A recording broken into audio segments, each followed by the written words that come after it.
अगर कोई व्यक्ति माननीय मुख्यमंत्री का नाम घसीटता है तो वो सुर्खियां बटोरने के लिए घसीटता है, ये माननीय मुख्यमंत्री जी ने स्पष्ट कर रखा है। और जहाँ तक लोजपा की टूट का मामला है, ये लोजपा के अंतर विरोध का मामला है, इससे जदयू का कोई लेना देना नहीं है। नमस्कार, मैं मनोज वाजपेयी। मैं आप सब लोगों से निवेदन करता हूं कि जितनी जल्दी हो सके कोरोना की टीका अवश्य लगवाएं।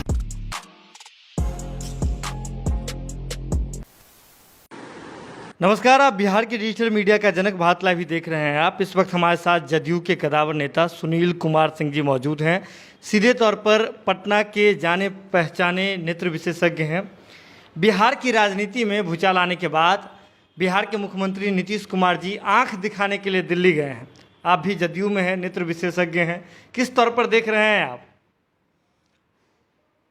देखिए, माननीय मुख्यमंत्री जी ने जब खुद कहा है कि वो अपने आँख के दिखाने के लिए गए हैं, तो हमें लगता है कि ये उनका व्यक्तिगत मामला है। वो आँख दिखाने गए हैं, उनके पर इतना कुछ हाईलाइट करने की ज़रूरत नहीं है। और एक चिकित्सक और एक मरीज के बीच का प्रोफेशनल एथिकल रिश्ता होता है, जो एटिकेट्स के मुताबिक तो मरीजों के बारे में बातें डाइवर्ज नहीं की जाती हैं। नहीं, सीधे तौर पे ये बात बताइए, एक और जहां बिहार की राजनीति में उठापटक चल रही है चिराग पासवान को लेकर के, जदयू पर नीतीश कुमार पर तरह तरह के आरोप लग रहे हैं, क्या कहना चाहिए? देखिए, माननीय मुख्यमंत्री जी ने स्पष्ट कर दिया है और ये पूरी तरह से विदित है, जनता को मालूम है कि लोजपा के आंतरिक कलह या फूट में जदयू का कोई लेना देना नहीं है।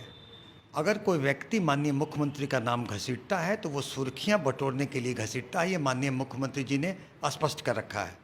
और जहाँ तक लोजपा की टूट का मामला है, ये लोजपा के अंतर विरोध का मामला है, इससे जदयू का कोई लेना देना नहीं है। लोजपा के अंदर में लोजपा ने लोकसभा एनडीए के साथ लड़ा, विधानसभा में उसने एनडीए के साथ भितरघात किया, केवल जदयू के कैंडिडेट को के खिलाफ नहीं काम किया, उन्होंने भाजपा के कैंडिडेट के खिलाफ भी काम किया।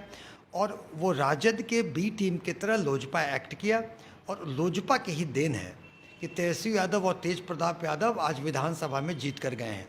तो इसके लिए अंदर में निश्चित ही रोष था। और जैसा कि दूसरे गुट के नेताओं ने स्पष्ट कितनी बार कहा कि उस रोष था, रोष को लेके चिराग पासवान के डिक्टेटोरियल एटीट्यूड थे। इस कारण से लोजपा के अंतर्विरोध के कारण लोजपा में टूट हुआ है। इससे जदयू का कोई लेना देना नहीं है। और माननीय मुख्यमंत्री का नाम लोग घसीटना चाहते हैं क्योंकि सुर्खियों में बने रहना चाहते हैं, माननीय मुख्यमंत्री का चर्चा करें। मैं सीधे तौर पे देखा जा रहा है कि लोजपा में जो पहले नेता थे केशव सिंह जी की बात हो रही है, दल बल के साथ जदयू में शामिल हुए थे, बड़ा कार्यक्रम हुआ था पटना में, तो वे जदयू के हो गए ना।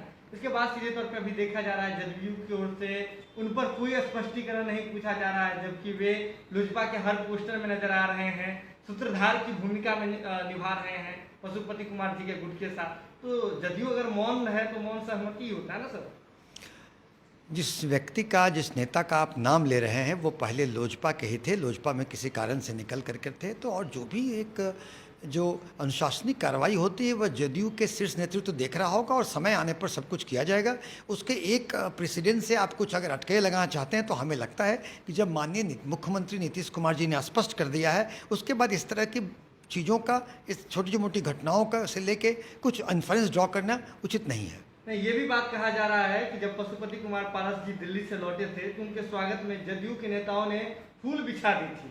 क्या कहना चाहिएगा? दिनेश जी की बात हो रही है, केशव जी की बात हो रही है।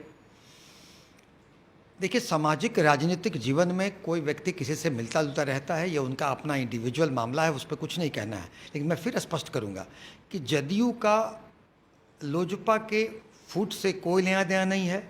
लोजपा अपने अंतर विरोध के कारण लोजपा में फूट हुआ है।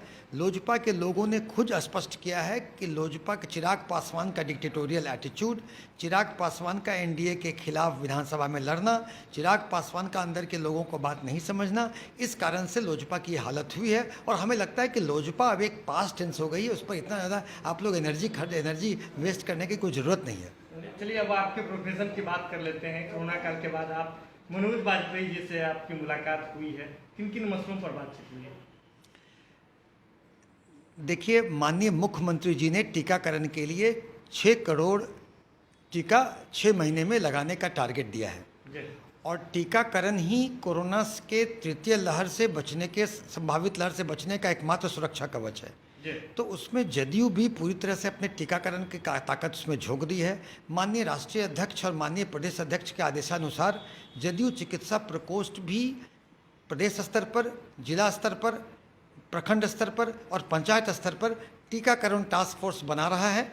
वो टीकाकरण टास्क फोर्स अपने अपने इलाकों में टीकाकरण के लोग को प्रेरित करेगा, टीकाकरण के इसलिए संदेह संकोच को मिटाएगा, टीकाकरण को फैसिलिटेट करेगा, समाज सेवियों के साथ मिलकर के, धार्मिक गुरुओं के साथ मिलकर के। इसी क्रम में हमारी मुलाकात मनोज बाजपेयी जी से हुई और उनका आभार, उनका धन्यवाद कि उन्होंने टीकाकरण, माननीय मुख्यमंत्री जी के लक्ष्य को पूरा करने के, टीकाकरण को बूस्ट करने के लिए उन्होंने अपील की है। इसके लिए उनका फिर से आभार व्यक्त करता हूँ। नहीं, आप सीधे तौर पे अभी आप मुख्यमंत्री जी की बात कह रहे थे कि उनका लक्ष्य है टीकाकरण, लेकिन कोरोना वाले सर्टिफिकेट पर प्रधानमंत्री की तस्वीर को लेकर के पहले भी सवाल खड़े हो उठे हैं।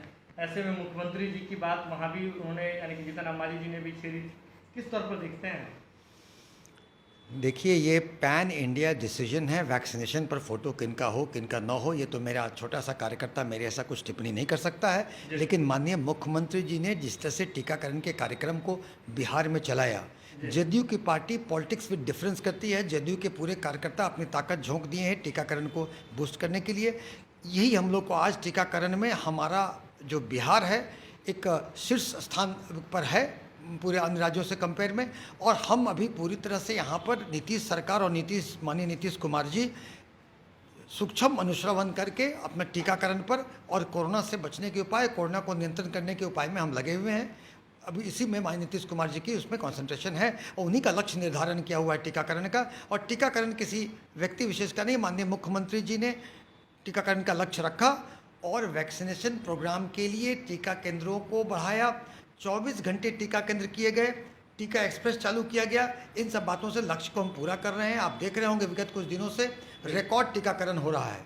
अगर ये वीडियो पसंद आई और वह बिहार के राजनीति और बिहारियत से सरोकार रखेनी तो सब्सक्राइब बटन दबा के चैनल के सब्सक्राइब कर ली। ओजे एगो घंटी बा, ओकरा बटन दबा देला से कुल सटीक और मारक खबर रुआ मुफ्त में मिल जाई। अगर रुआ पत्रकारिता के हमनी के नया प्रयोग में सहयोग कर चाहतानी तो ज्वाइन बटन दबा दी। पेटीएम नंबर नोट कर ली 9386816700। धन्यवाद।